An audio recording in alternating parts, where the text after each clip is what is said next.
Thank you, Elisabeth, for the kind introduction, and foremost to you and to everybody in the team for the organization of this awesome digital summer school. And welcome to all the participants in this webinar this afternoon, at least here in Germany.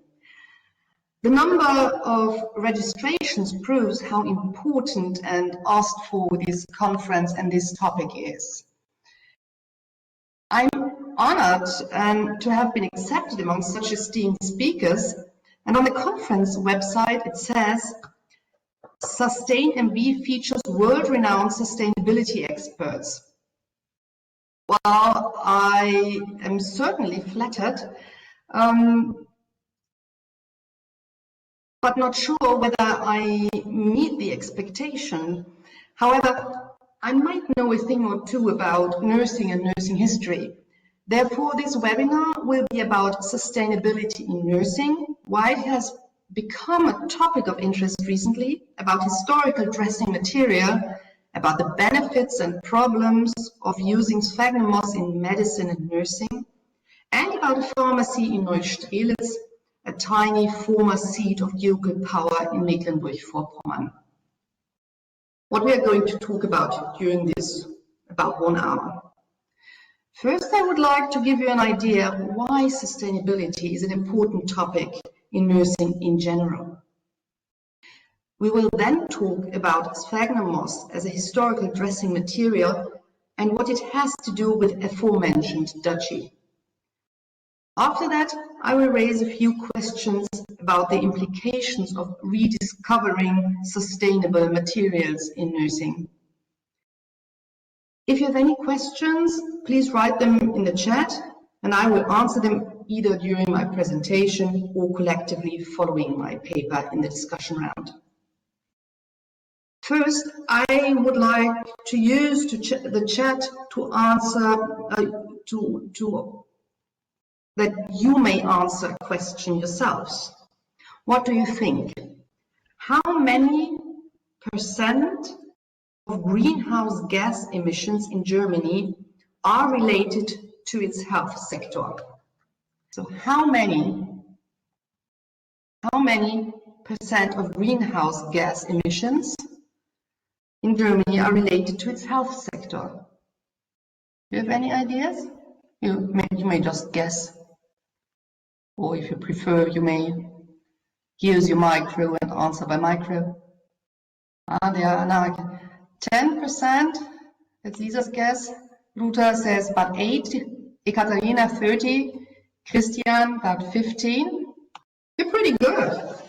Actually, in 2006 by Nicolas, Damir 40, wow, that's a lot. But, well, you're quite right that the health sector produces an enormous amount of waste. In 2016, the German health sector produced about 70 million tons of carbon dioxide equivalents. This adequates 5.2% of Germany's greenhouse gas emissions. This is a huge number. A similar number has been estimated for the United Kingdom. Maybe any one of you has any numbers about your country, where you do come from. So if you have any ideas how much your country produces, I would be very interested to see the numbers from your country, because I only know the numbers from Germany and the United Kingdom. So if you have any concrete numbers, just give it in the chat.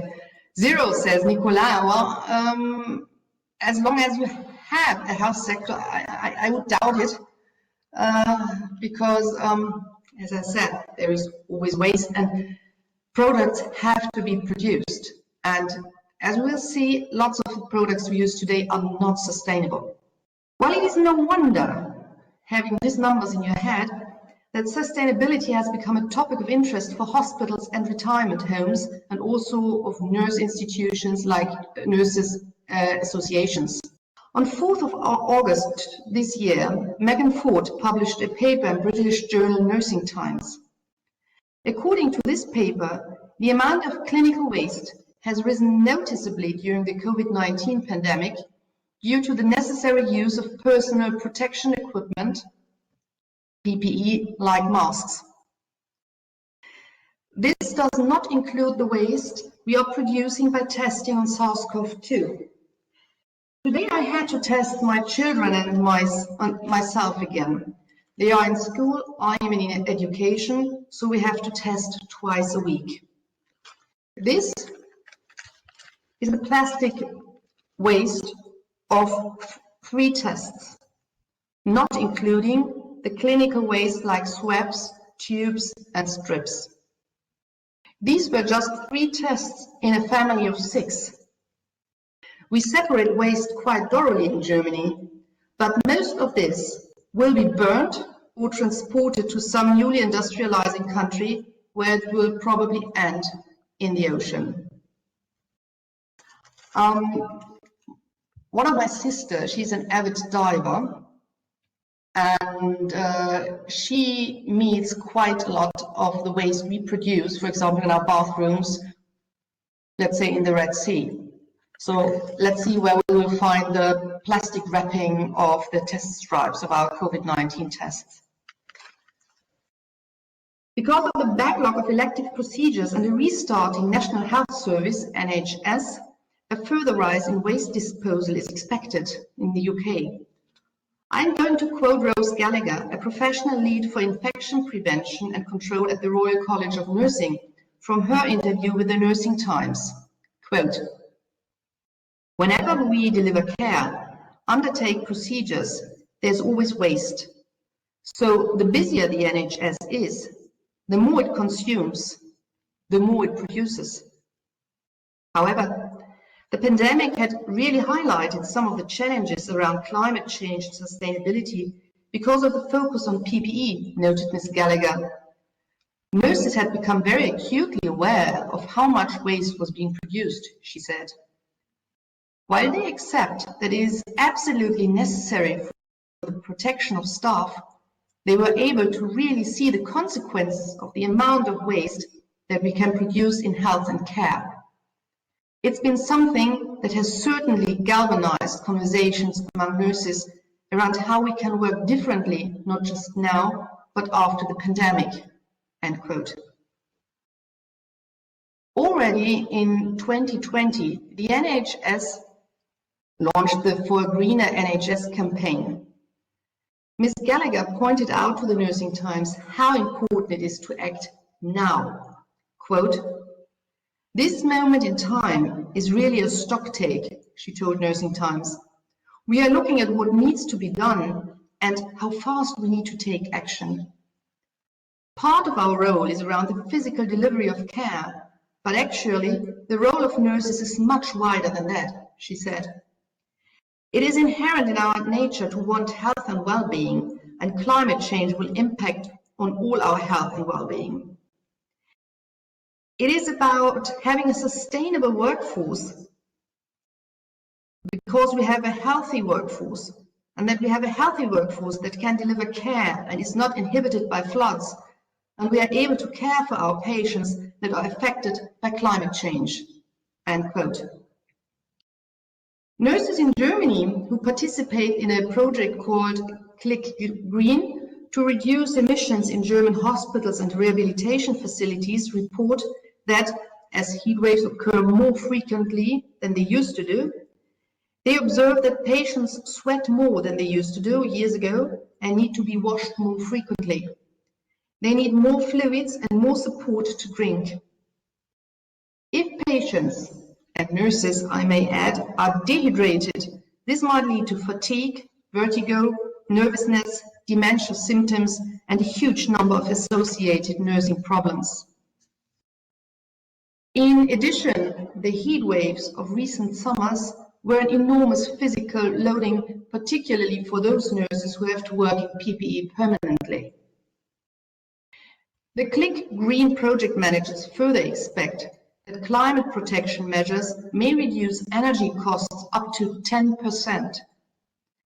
A predecessor project, Click Klimamanager für Kliniken, Climate Managers for Hospitals, from 2014 to 2016, saved about 34,500 tons of carbon dioxide. The hospitals in this project were able to save about 9 million euros in energy costs. To conclude so far, climate change causes more workload for nurses. This means that either we need more nurses, whom we globally do not have, or nurses are only able to care for a reduced number of patients, or, and this is more probable, will have to care for an even higher number of patients than they already have to do now. This again might cause burnout, increase the shortage of nurses, lead to inadequate care, to increased symptoms in patients, and all combined to higher costs in nursing. However, there is still a long way to go. A couple of weeks ago, when I told a colleague that I would be a speaker at SustainMV, this colleague of mine told me that they had proposed to the management of a big hospital in a German major city to cover dry surfaces in the hospital with a copper alloy.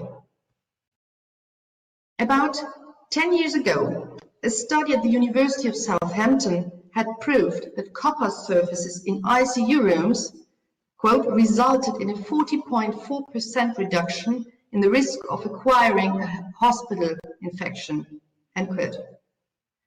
Copper is extremely effective in killing bacterial, viral and fungal pathogens. It would be expensive to invest in such alterations, but would save money in the long run, costs for disinfectants and, even more important, for long hospital stays of patients with hospital-acquired infections. Less disinfectants, shorter hospital stays would also save a lot of waste disposal. Still, this hospital management refused to follow the idea because cost efficiency was too much on a long-term basis. By the way, copper is not a new material when it comes to hygiene. Cooks and chefs have known for a very long time that copper is helping them to keep their kitchens clean and their cooking safe. If you want to relax after today's program, have a look into the Orient House and Gardens videos on YouTube. There, the cook, Mrs. Crocombe, played by actress Katie Hepperson, shows how to prepare dishes from the Victorian period. You will see that most of this historical kitchenware was made of copper, a clever idea in pre-fridge times. And if at this point you should feel an urgent need for a sip of tea or coffee, here in Germany it is coffee time right now, and please feel free to recharge your caffeine battery. Cheers. Nurses are also driven by caffeine and mostly cheap chocolate given by grateful patients. So let's go back to nurses. On 10th of August, the German Nurses Association published a press release following the publication of the latest Intergovernmental Panel on Climate Change IPCC report. The German Nurses Association drew two consequences for the health and nursing sector out of this report. First, contributions to climate change must be reduced. Second, people must be protected from health risks. Therefore, the German Nurses Association demands funding for explicitly climate-friendly investments and the transition towards a more sustainable materials management. Furthermore, nurses need support and training offers to enable them to develop a more climate-friendly care and reduce health effects from climate change on patients. The German Nurses Association further demands that such expertise must be included in nursing training. They estimate that climate change will aggravate the already existing problems in primary care. The CEO of the German Nurses Association, Dr. Franz Wagner, stated that nurses are essential to face the challenges which climate change implies for our health system, and that we do need nurses to improve healthcare and to give advice to patients and caregivers in this time of climate change. To conclude again, our health systems and nurses within them produce a lot of waste and emissions and by that contribute to climate change. This causes health risks for patients and nurses, higher workload for nurses and higher costs. The contributions of the health sector to climate change must be reduced because they are enormous. And nurses are essential to protect patients from effects of the climate change, but also to educate and counsel. So please turn to the chat again and tell us, discuss, what are your ideas? How could nurses reduce waste in hospitals and further work settings, wherever nurses work? Do you have any ideas about that? Lisa suggests reduction of single-use equipment. I see Christian and Damia typing. Recycled one-time used equipment. Thank you, Damia. And Christian suggests get more equipment in a single plastic bag, like more COVID tests in the plastic. Christian, I'm not sure whether I'm getting it right. How would using more single plastic bags reduce the amount of waste? Well, for example, if there's like 10 tests, it would be a bigger bag, yes, but overall 10 separate bags would be more. Yeah, sure, yeah, I understand what you mean now. Yeah, thank you, Christian. So you have single-use equipment. This is fascinating because this has been a topic which has interested me for quite a while. Because since I did my nursing training, the amount of single-use equipment has increased steadily. For example, when I did my nursing training, we used much more things made out of steel, which can be disinfected and sterilized. And now the same stuff, like bowls and things, are made of plastic. So this is quite a topic. Thank you very much. Actually, there are nurses who are asking themselves this question. Early this August, nurse Simon Hall wrote an opinion in the Nursing Times. There he tells that every time he treated a venous leg ulcer at the home of a patient, he produced a pile of non-reusable bandages. It has been estimated, he says, that 1 to 2 bin bags of used bandages are generated per patient and week. This does not include the waste which is produced in hospitals, because this is classified as clinical waste. In 2018, the Royal College of Nurses, the RCN, estimated that the UK generates up to 6,780 tons of clinical waste, which consists of more than bandages, but these do count.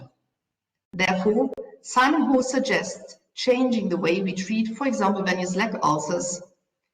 He recommends the use of washable compression wraps. They may not be the material of choice for every patient, but for many they might be easier to handle and they are reusable. Currently, there has been research in the UK on different compression therapies at treating venous leg ulcers, and I hope they will include the topic of sustainability in their research. From my short biography on the SustainMV website, you already know that I'm highly interested in nursing history. I'm firmly convinced that a proper research of nursing practice must always include an assessment and a look at historical knowledge. Remember the copper surfaces? Well, our foremothers and fathers could have told us about this and other long-lasting hygienic material. When I visited St. John's Gate Museum in London a couple of years ago, one of my favorite museums in the world, I learned that the Knights of St. John on Malta used basins made from silver. Not only did they believe that they met Jesus Christ in their ill fellow man, and therefore felt obliged to treat him with veneration, they also knew that silver had antibacterial qualities. Please notice this elegant bridge into nursing history, as the knights were not only capable fighters but also highly skilled nurses. A while ago, I bought the 3rd edition of an old nursing textbook, Die Krankenpflege im Frieden und im Kriege, zum Gebrauch für jedermann, insbesondere für Pflegerinnen, Pfleger und Ärzte. Nursing in Peace and War, for general use, particularly for nurses, female and male, and physicians, by Dr. Paul Rupprecht. Paul Rupprecht, 1846 to 1919, was a renowned physician and surgeon at the Diakonesses Hospital in Dresden, and also an army doctor.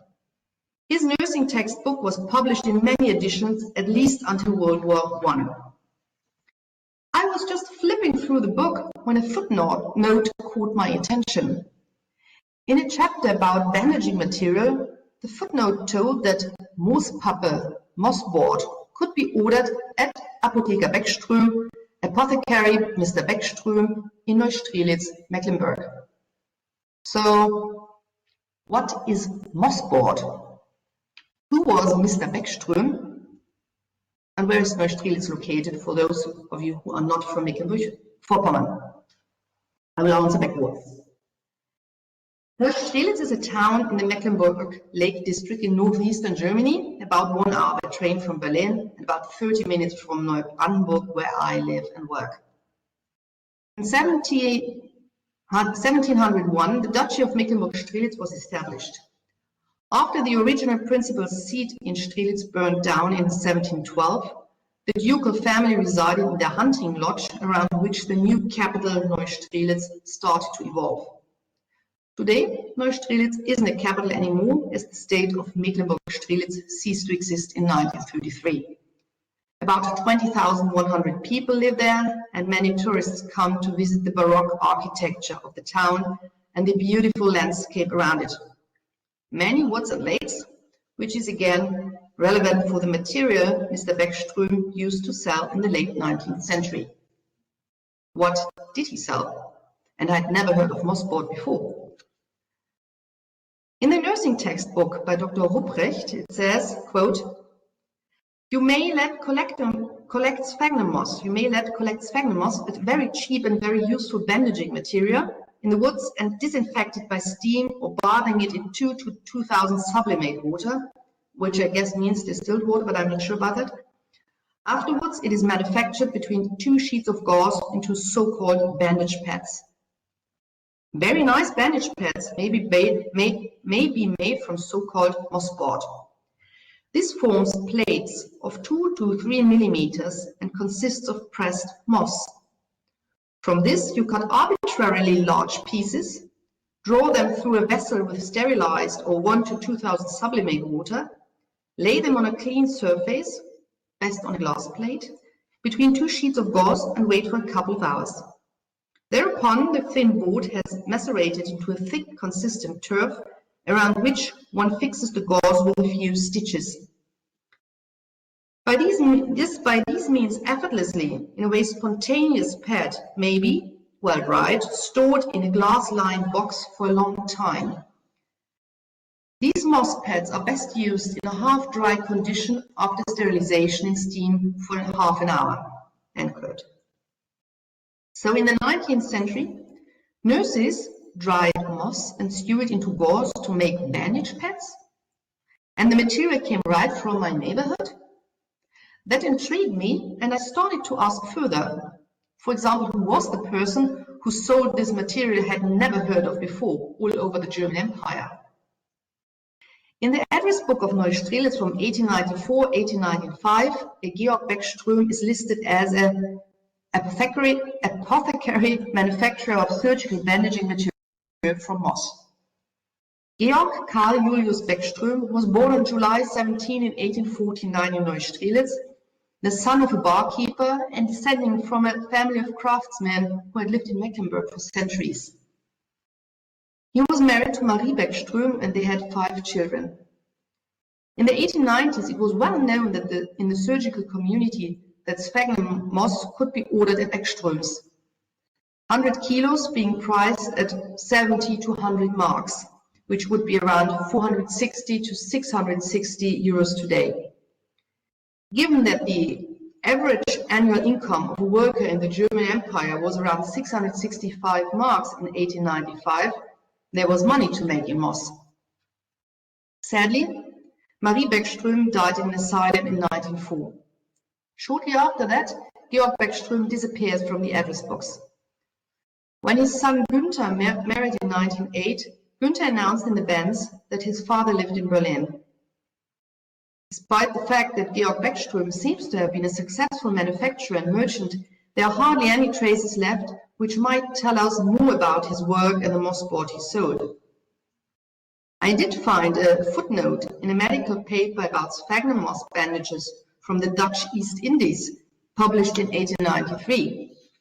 The author, J.C. Smits, quotes several papers by German authors, among them Beckström with a paper about die Torfmoos-Präparate, sphagnum moss preparations.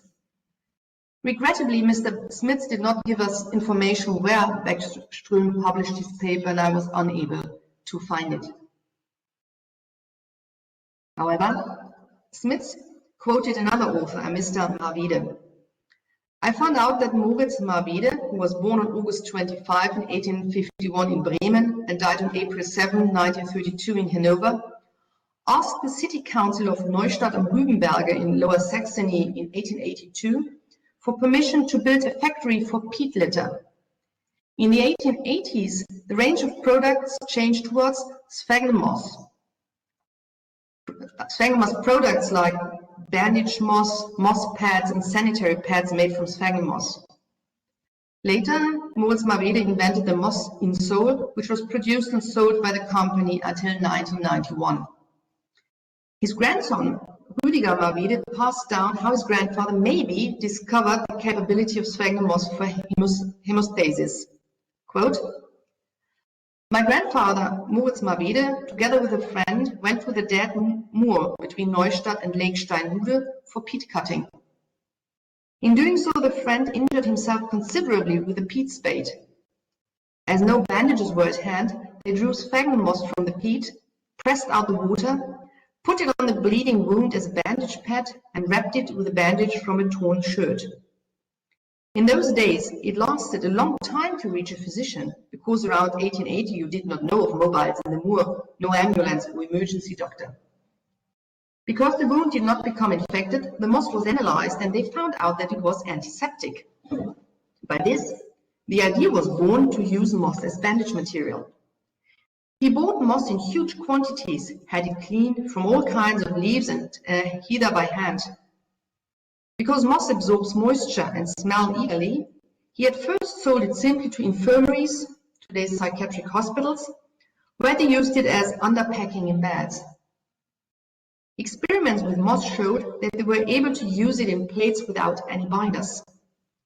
These plates were now coated with mull from both sides.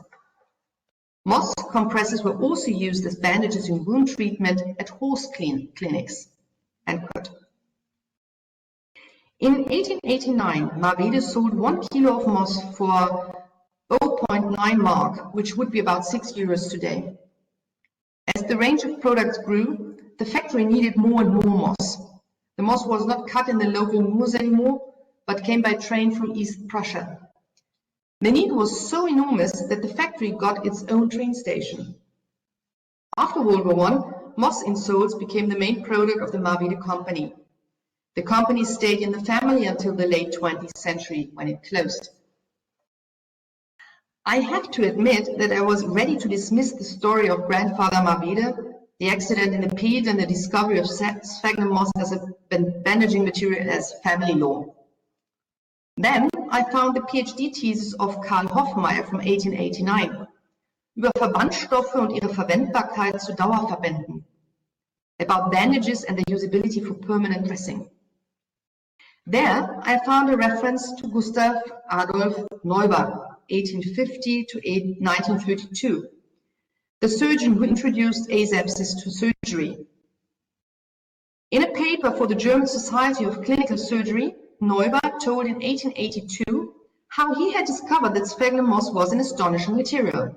Quote, about 2 years ago, during the summer holidays, a peat worker came into the hospital who told that he had suffered a difficult fracture of both forearm bones with a large soft tissue wound while working in the peat, maybe about 10 days ago. At the same time, there was probably also a wrist wound. The man made a comrade cover the wound and all of the forearm with thick turf mesh immediately after the accident. He then laid the injured arm into some kind of arm sling and later tried to fix it with a self-made, very rough wooden splint. With this extremely primitive bandage, the patient arrived, as I said, 8 to 10 days after the injury in the hospital. By his own admission, he had been very well at the time and had never suffered from bad health or pain. After the arm had been cleaned from all dirt under great efforts by several hand baths, the wound appeared impeccable indeed. Under this black turf, not one drop of pus had evolved, and the surrounding of the wound was completely indifferent.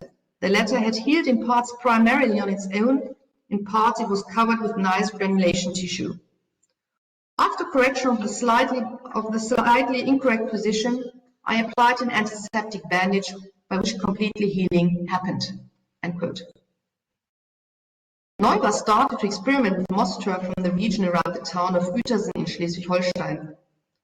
Not only did he find that the turf moss had extremely absorbability, he also found that sphagnum was used in barracks to cover the waste in the latrines. He convinced himself that the sphagnum absorbed all smell.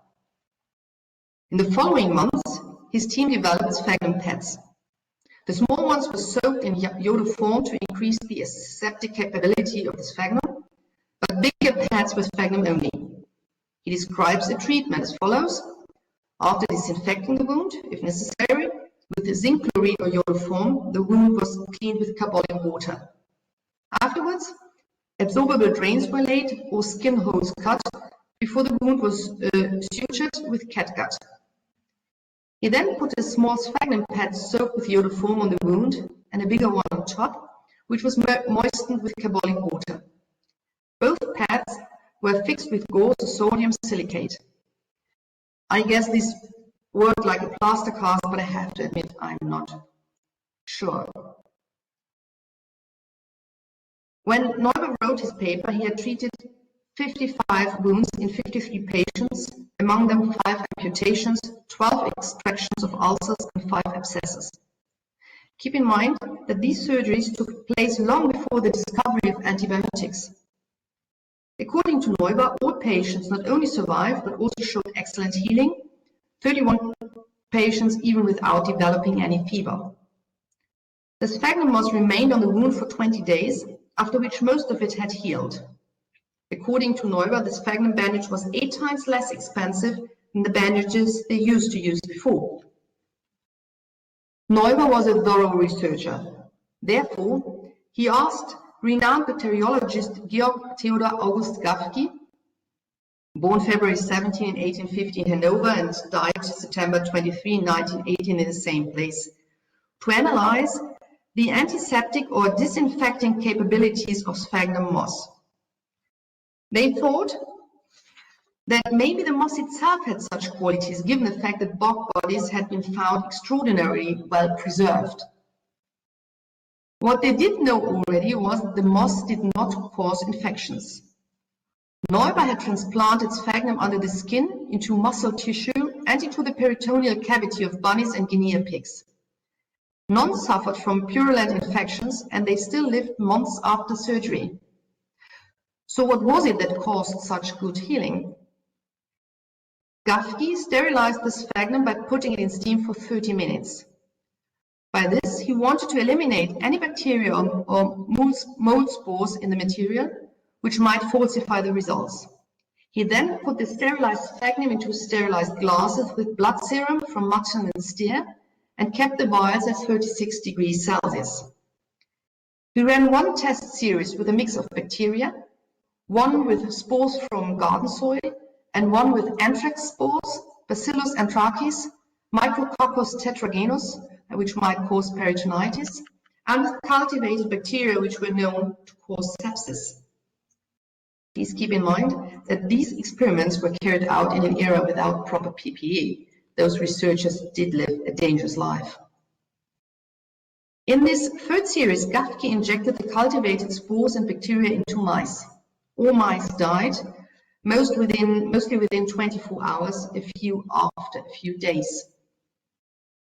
The series with a mix of bacteria or spores showed that after 24 hours, the sample started to smell and became murky. After 48 hours, they stank. Gafke concluded that sphagnum itself is not free from viable microorganisms. Sphagnum has no antibiotic or disinfecting capabilities.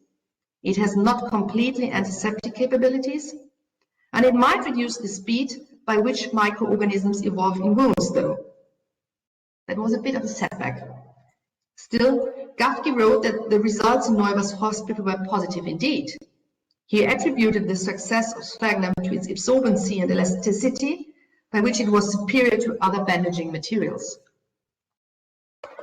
When the stars in medicine get interested in a topic, their students follow. It is no wonder that a year after Gafke had published this paper, and 2 years after Neuber's publication, 3 aspiring physicians submitted their PhD thesis about sphagnum moss bandage. Elisabeth, maybe could you help me to delete the presentation? Somehow it doesn't seem to work when I try to do it. Yeah, I tried. Thank you very much. Among other experiments, these 3 young physicians explored thank you very much, the absorbency of sphagnum moss. Let's give this a try ourselves. And I hope you can see it properly. Now, first, I want to show you actual sphagnum moss. And as I can't take you to the woods for a stroll, I brought sphagnum moss to you. Let's see whether I get it out. Here we have fresh sphagnum moss. It's actually, if you look at it, these are really beautiful, tiny little buggers. Very tiny. I think now you can see it. Very beautiful, tiny leaves. It's a very delicate little creature, and it's very soft. And after I have shown it to you, I will try to cultivate in my garden because I want to try to keep it alive. So, but we don't need fresh moss, we need dried moss. So I bought dried moss. Here we have about 10 grams of dried moss, which is actually, it is very light, so it is quite much. So now I put the dried moss into a plastic cup. Show it to you. I'm afraid the cleaner here at the university will wonder afterwards what I did to my office, because this is really crumbling. So it's quite a lot of moss, isn't it? I will pressure it into here. It's like in one of those television cookery shows. I've prepared the ingredients already. So these are 10 grams of dried sphagnum moss. Now let's include a bit of water.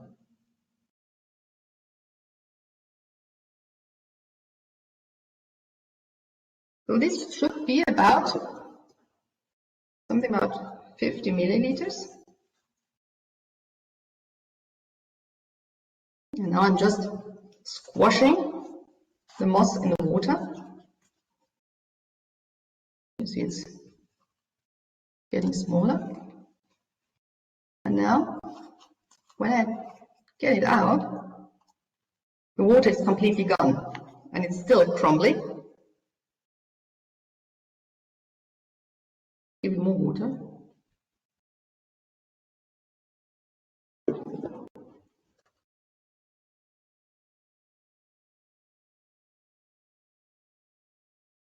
It was really squashy and a bit dirty as well.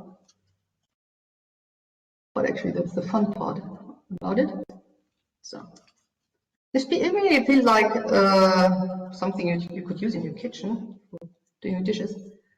And now I can put it out again, and the water is nearly completely, I hope you can see it, completely gone. It's completely into the moss.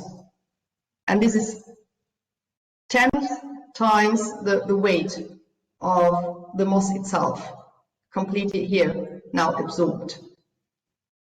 So one can imagine, usually wounds don't drip 100 milliliters in a short time. So one can imagine how easy easily moss absorbed any fluids coming out of wounds.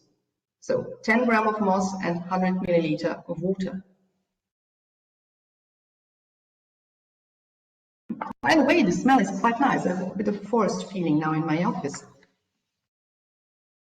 After several test series and an analysis of more than 100 treatments using sphagnum moss, the 3 young doctors concluded sphagnum moss is not only a local product, they use the word national, this is the time of the German Empire after all, it grew in so many places and in such quantities that it was much cheaper than any other material. They wrote that it was unnecessary to disinfect the dried moss because disinfection could be easily achieved before use by moisturizing it with sublimated water. Therefore, highly complex factories were not needed. Sphagnum moss is capable to absorb any amount of wound secretion and by this keep the wound more or less aseptic. Sphagnum moss is highly elastic and therefore a comfortable, useful bandaging material. They recommended sphagnum moss for wound treatment and especially for war surgery. In the 1880s, we are already in the prelude for conflicts to come. At the beginning of this webinar, I mentioned a nursing textbook from 1897, which recommended the sphagnum moss from Apothecary Beckström. In 1907, Kurt Wittauer, 1865 to 1911, from the Diakonesses Hospital in Halle in Saxonia, who was the first to test and name aspirin, published his nursing textbook, Leitfaden für Krankenpflege im Krankenhaus und in der Familie, Guideline for Nursing in Hospital and Family. In a chapter about bandaging training, he wrote, quote, "Besides the bandages, one uses cotton wool in nearly every dressing, partly to absorb the wound fluids, partly for padding. Wound cotton serves the first purpose, the much cheaper non-glued cushion wool, the second. Recently, wood wool and moss pads have also come to use. The pads are produced in the way that the wooden wool or the moss are sealed in thin gauze compresses." Another nursing textbook from 1909 by Adolf Oberst, a physician from Freiburg im Breisgau in today's state of Baden-Württemberg, published another textbook and also mentioned sphagnum moss as an absorbing material for oozing wounds. The experiments and results with sphagnum moss in Germany came to the attention of the British Army, who started to use it too. Tim Sandels from the UK, who writes a blog on Dartmoor, found a text from the Times which describes the collection and manufacturing of sphagnum moss during World War I. Quote, "Quiet but busy men and women are doing good things in the heart of Dartmoor. For Princetown is the headquarters of the sphagnum moss work in the west, and from this grey village, 1,500 feet above the sea, among the tours, there weekly depart to the Midlands, to the west and south and overseas, 100 sacks of dried moss and 500 prepared dressings, ready for immediate hospital service. Often knee-deep in the great bogs and miles for miles around, a man who has devoted himself to the work labours daily in the fair and foul weather. Nearly 5,000 sacks has this devoted worker collected since last spring, and his masters of material come from the moor up to an asphalt lawn tennis court at Princetown, where the officers of the convict prisons took recreation in pre-war times. Here, men and women spread and turn the masses of the moss day by day, and the difficulties are great in wet weeks, for sphagnum is the most absorbent of vegetable things, and this surgical virtue means that one storm of rain will waste a week of sunshine. But it reaches a good measure of dryness at last, and is then carried to the depot, a house of many rooms hard by, taken for the purpose, sweet with whitewash and antiseptics, heated by hot air from a furnace, and full of women clad and kept in spotless white. The moss has shed its lustre now, the ivory and green and gold have faded, and is reduced to the colour of hay. There it is spread on a grill above a system of hot water pipes and rendered until crisp and springy. Thus perfect, it is dispatched to the hospitals for further treatment. But the depot is not content with being the largest centre for distributions in England. Dressings are also made, and the laborious treatment of the moss followed in every particular until the finished dressings have been completed. 3 hours careful work go to each. The moss is first picked over, and every shred passes through a woman's fingers to remove grass and twigs and 1,000 fragments from the heath buried in its soft masses. The pure stuff is now ready for the dressings, and 2 ounces of moss go to each little flat muslin bag, 10 inches by 14. They are then passed through a solution of corrosive sublimate, a refining or purifying substance, by a worker in rubber gloves, squeezed through a little mangle and dried again, that they may return to the specified weight, for after the bath they are 2 ounces too heavy. Now, perfected, the dressings are made into packets of 12 each and wrapped in 2 papers. Finally, for overseas, they are packed into bales of 100 dressings, covered with waterproof sheeting through which no germ can penetrate. Thus they depart by the thousand, and the cry is still for more. Every facility is here, and thanks to the Prince of Wales, all things necessary for the work have been found. The workers only are lacking, and if a few shell-shocked soldiers or other willing hands could be found to assist the present overworked and too scanty staff of volunteers, much would be gained. Let active elderly men who sigh for an opportunity to serve come to Princetown. Before November, a harvest must be garnered sufficient to meet potential needs until the spring, a task only certain of accomplishment given sufficient aid. Half a dozen men capable of daily easy work would end the anxieties of the present staff and ensure the vital needs of the Red Cross until another spring. In addition to extraordinary absorbent qualities, a 2-ounce dressing will absorb up to 2 pounds. Sphagnum has its own antiseptic virtues. It contains iodine and has been proved of the utmost hospital value, answering every test. End quote. While I have not found any traces of using sphagnum moss in Germany nursing textbooks from the Weimar Republic and later yet, Mr. Sandel's findings suggest that British Army surgeons and nurses still used sphagnum moss in World War II. However, I got hold of an ambulance box from the 1940s. No, there is no moss in the box, but let us still have a look onto it. Because what I found, this is the whole box used for traffic first aid. And what I find remarkable is that it is actually made of wood, a material which we hardly find anywhere in hospitals or first aid or anywhere medical today now. And I really like it, not only the haptic value of it, because wood, a sustainable material, has quite remarkable antiseptic capabilities. However, we still don't use it again in nursing. If we had more time, I would love to lead you through this box because it is really full with original bandaging material from the 1940s. Now, is sphagnum moss the sustainable solution for wound dressing? When I bought dried sphagnum moss for our little experiments earlier, this webinar, I found that I could not buy it from local production. All products I found were imported from Chile or China. Sphagnum moss does grow on all continents but the Antarctic. However, in Germany, we dried many moors to gain agricultural areas. And, well, no moor, no moss. Therefore, just when I thought I had found a sustainable material for nursing and medicine, I discovered that its ecological footprint was enormous. So I can show you the package of it. So this is the dried moss. I took for the experiment up, and it's obviously packed somewhere in Asia. Like I think I saw China somewhere printed on it.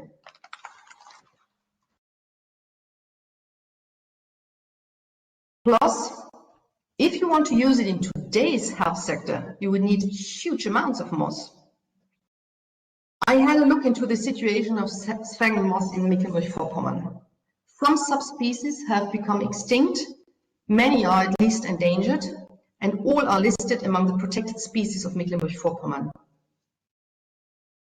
I, as a nursing scientist who often researched the past, thought at this point, that's it. Great idea, but not for today's nursing and medicine. Then I discovered that my colleagues in Greifswald have picked up the thread and are working for the future of sphagnum moss. I'm now quoting the colleagues at Greifswald Mines Center at the University of Greifswald. Quote, "The cultivation of sphagnum has many benefits. Climate, conservation of carbon fixed in peat and reduction of CO2 emissions by re-wetting degraded peatlands. Environment, reduction of the emission of pollutants into ground and surface water in comparison to agricultural land use. Renewed function of water purification and water retention in peatlands, as well as a local cooling effect due to increased water evaporation. Wildlife, habitats for rare and endangered sphagnum species. Landscape, conservation of open landscape. Economy, renewable alternative to depleting fossil raw materials, job creation and alternative means of income in rural areas, as well as regional creation of value." End quote. On their website, the experts mention that Johnson & Johnson, the company which made headline for developing one of the COVID vaccines, had produced a new dressing product using sphagnum moss. Regrettably, I could not find any information about this product on any website of Johnson & Johnson or anywhere else. What I did find was a patent application from 1994. In this application, Johnson & Johnson Canada applied for a patent for a method for harvesting sphagnum moss aggregates. I do not know the outcome of the application, but it is a hint that Johnson & Johnson were or are indeed interested in using sphagnum moss. I think that it will now be interesting to see whether and where sphagnum moss will be harvested in industrial quantities before we may be able to judge sustainability of the products. Finally, I want to tell you about an event that took place yesterday. One of the major political parties in Germany held a campaign rally in rural Western Pomerania. It was a very small rally because the region is sparsely populated, but nonetheless prominent politicians showed up. The main topic was the re-waterlogging of dried bogs.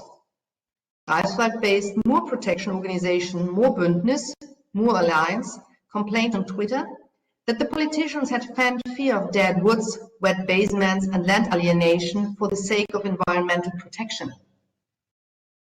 I hope that research in Greifswald will increase our knowledge on how to cultivate and harvest sphagnum moss in Germany, and maybe next time you cut yourself in the kitchen, you will put a moss pad on the wound. So stay safe, and thank you for your attention so far. So, Elisabeth, I knew we were a bit delayed with this session, so is there still time for questions and comments? I would say yes. Thank you so much for your talk, first of all. Really interesting. I think it's really fascinating that there's a lot of research and references that you found and dug out from way back when, and then it just sort of suddenly disappears.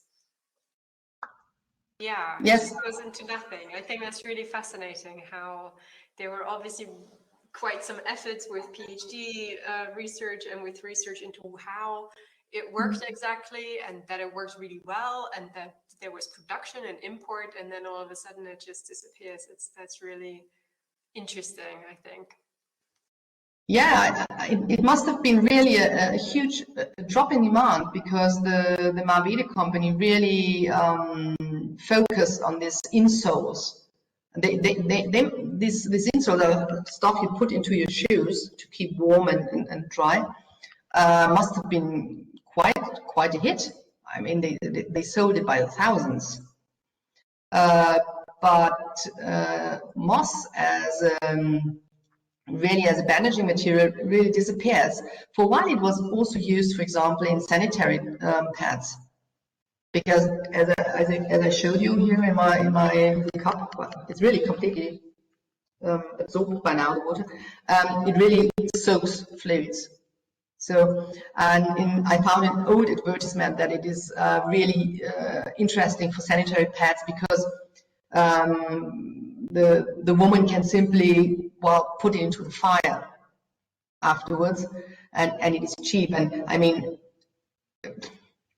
burn this moss, it will just make poof and disappear. and not much will be left. Yeah. So, but it completely disappears, and it was, I think, replaced by more like cotton wool again and stuff. Which I don't know. Maybe it was simply easier to produce because you can produce it in huge factories, and you need people to harvest the moss. And it's just a theory, but I found this text that they imported, or not imported because it was part of the German Empire, but that they brought the moss to Lower Saxony from somewhere in East Prussia.